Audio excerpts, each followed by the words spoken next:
The Mark I tank, birth of armored warfare. The Western Front, 1916. For 2 years, the armies of Europe have been locked in a brutal stalemate. Trenches stretch from the English Channel to the Swiss border, a continuous scar across the landscape where millions of men face each other across a devastated no-man's land. Machine guns dominate the battlefield, making frontal assaults suicidal. Barbed wire entanglements create impassable barriers. Artillery pounds positions day and night, yet the lines barely move. The war has become a grinding war of attrition, consuming entire generations. But on September 15, 1916, something entirely new appeared on the battlefield near Flers-Courcelette, something that would change warfare forever. The British called it a tank, a deliberately misleading name chosen to maintain secrecy during its development. The world would come to know it as the Mark I, the first combat tank in military history. The genesis of the tank. The concept of armored, mobile warfare machines wasn't entirely new. Leonardo da Vinci had sketched primitive armored vehicles centuries earlier. However, the specific combination of technologies required to make such a machine practical only came together in the early 20th century.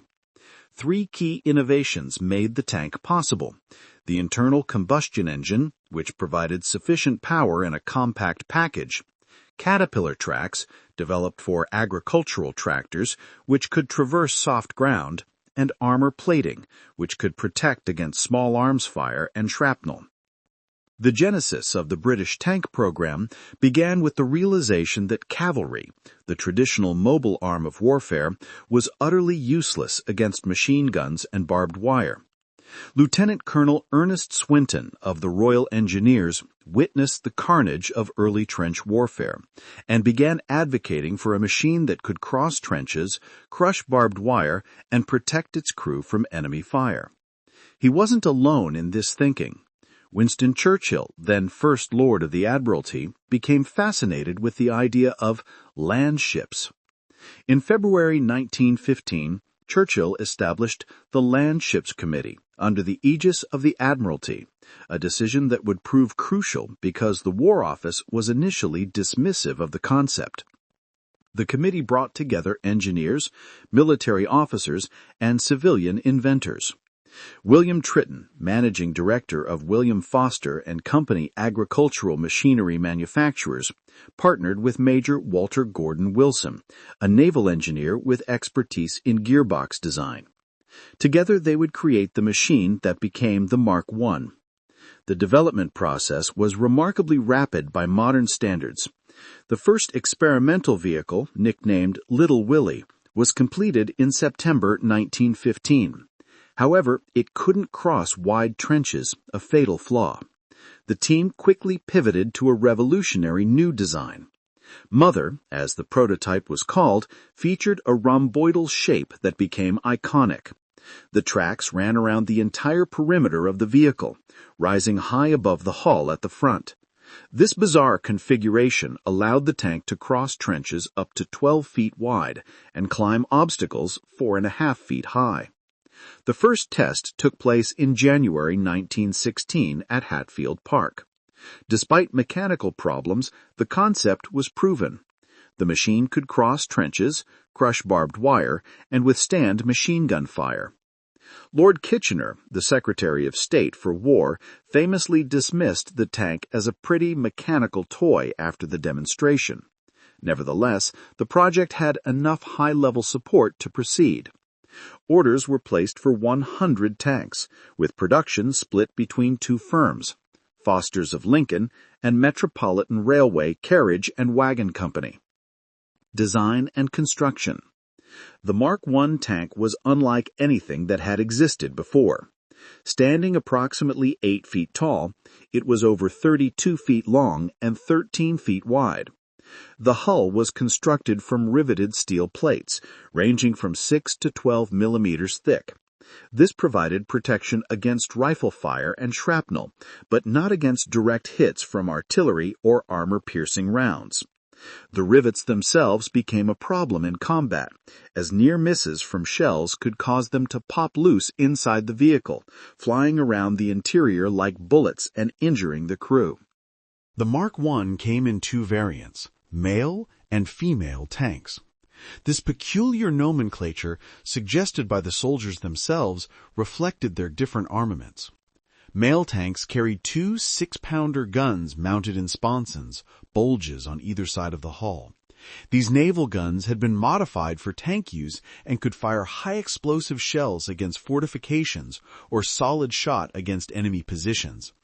In addition to the main guns, male tanks carried 3 Hotchkiss machine guns. Female tanks, designed primarily to suppress infantry, carried 5 Vickers machine guns but no cannons. This gendered naming convention, while perhaps jarring to modern sensibilities, reflected the era's cultural norms and stuck throughout the war. The interior of the Mark I was a hellish environment for its 8-man crew. The engine, a Daimler 6-cylinder gasoline engine producing 105 horsepower, sat in the center of the crew compartment. There was no separation between the engine and the crew. The noise was absolutely deafening, making communication impossible without hand signals or hitting fellow crew members to get their attention. The temperature inside could reach 140 degrees Fahrenheit. Exhaust fumes filled the interior. The engine leaked oil which mixed with the heat to create a suffocating atmosphere. Crew members frequently vomited from the fumes and heat. Carbon monoxide poisoning was a constant danger. The transmission system was revolutionary but brutally difficult to operate. Unlike modern tanks where a single driver controls the vehicle, the Mark I required 4 men to drive it effectively. The primary driver controlled the engine throttle and primary gearbox. 2 gearsmen, one on either side at the rear, operated the secondary gearboxes that controlled the tracks. To turn, these men had to change gears independently, slowing one track while maintaining speed on the other. In the chaos of battle, coordinating these actions through hand signals while being thrown about by the violent motion of the tank required extraordinary teamwork and skill. A commander stood in the center, attempting to coordinate the crew while also observing through narrow vision slits that provided minimal visibility. The crew wore leather helmets, thick gloves, and chainmail face masks to protect against metal splinters that would fly off the interior walls when bullets struck the armor. Despite these precautions, injuries were common. The tanks moved at a maximum speed of about 4 miles per hour, slower than a walking pace. Their range was approximately 25 miles before refueling was necessary, though mechanical breakdowns typically occurred long before fuel exhaustion. Combat debut: the Somme Offensive. 49 tanks were transported to France in August 1916 for the planned offensive on the Somme. This was an audacious decision. The tanks were untested in combat, crews had minimal training, the machines were mechanically unreliable. Many military commanders questioned whether they should be used at all. General Haig, the British commander, faced a difficult choice. The Somme offensive had begun in July and had already cost tens of thousands of casualties with minimal gains.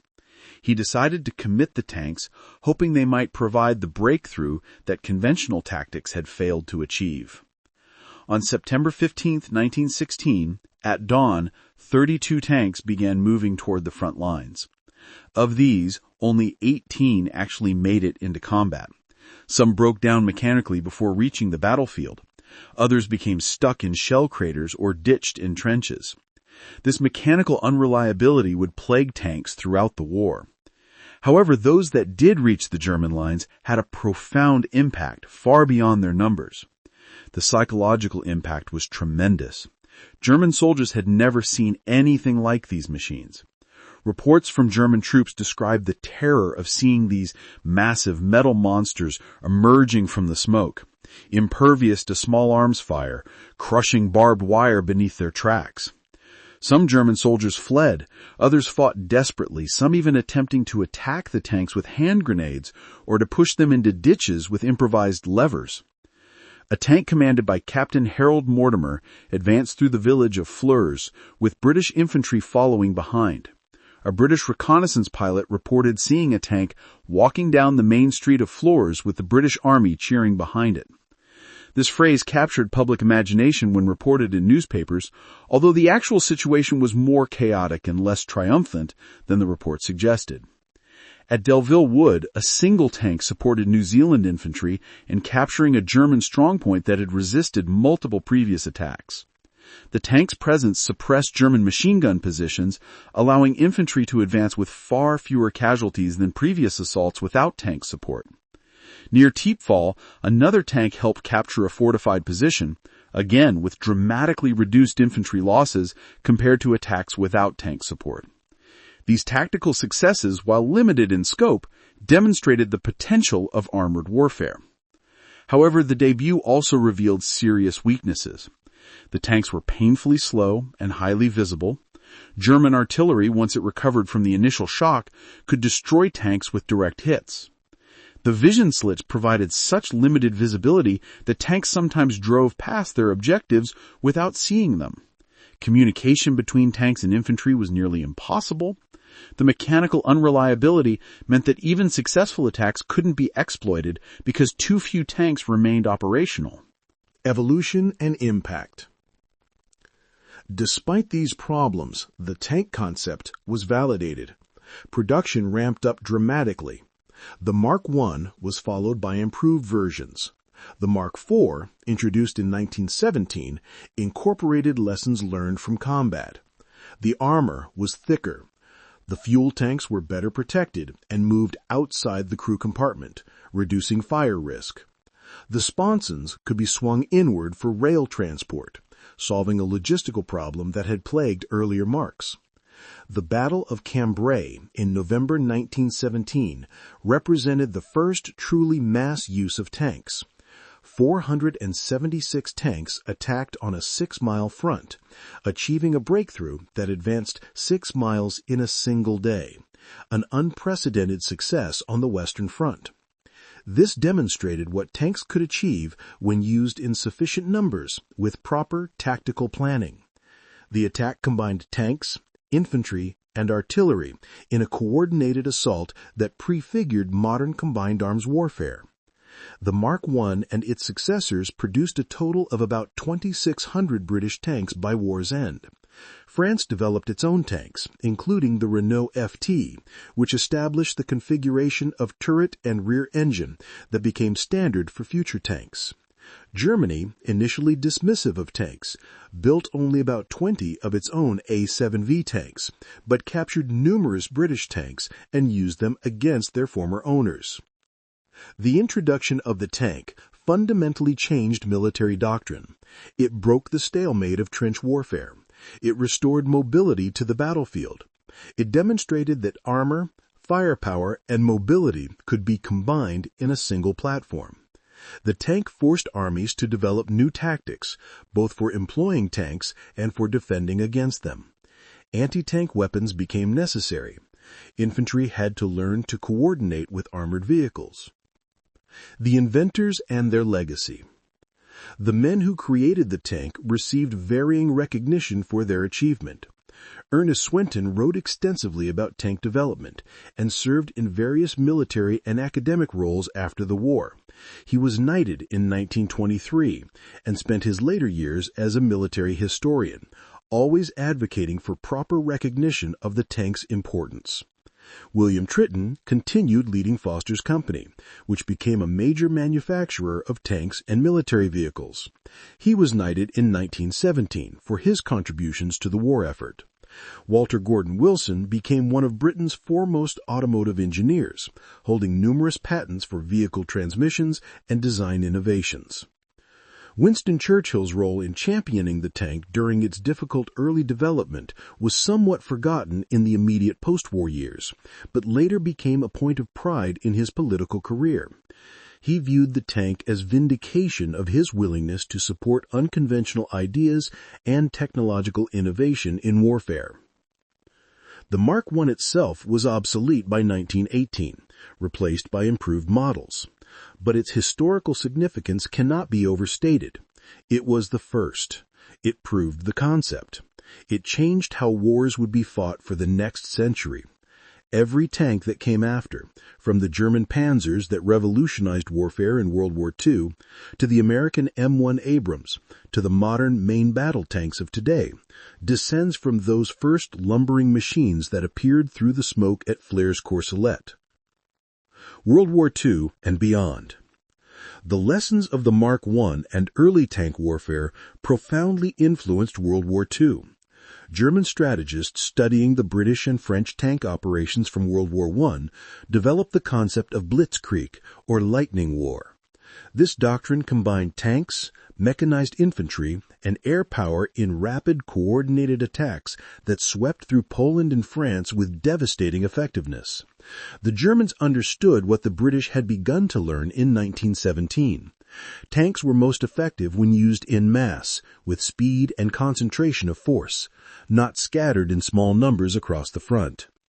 The basic problems that plagued the Mark I, mechanical reliability, crew conditions, and vulnerability to anti-tank weapons, remained central challenges throughout World War II and beyond. Modern tanks are vastly more reliable, faster, better armed, and better protected. They have sophisticated fire control systems, night vision, and can engage targets at distances of several miles. Climate control, advanced communications, and ergonomic design make them far less punishing for crews. Composite armor and reactive armor provide protection that would have seemed like magic to Mark I crews. Yet the fundamental concept remains unchanged. A tank is still an armored vehicle that combines protection, firepower, and mobility. It still requires coordinated action with infantry and artillery. It's still vulnerable to specialized anti-tank weapons. The debates about how best to employ tanks, whether to emphasize firepower or mobility, armor or speed, continue today, just as they did in 1916. Modern militaries continue to debate the relevance of tanks in an era of precision-guided missiles, drones, and cyber warfare. Yet tanks remain central to military doctrine for most armies.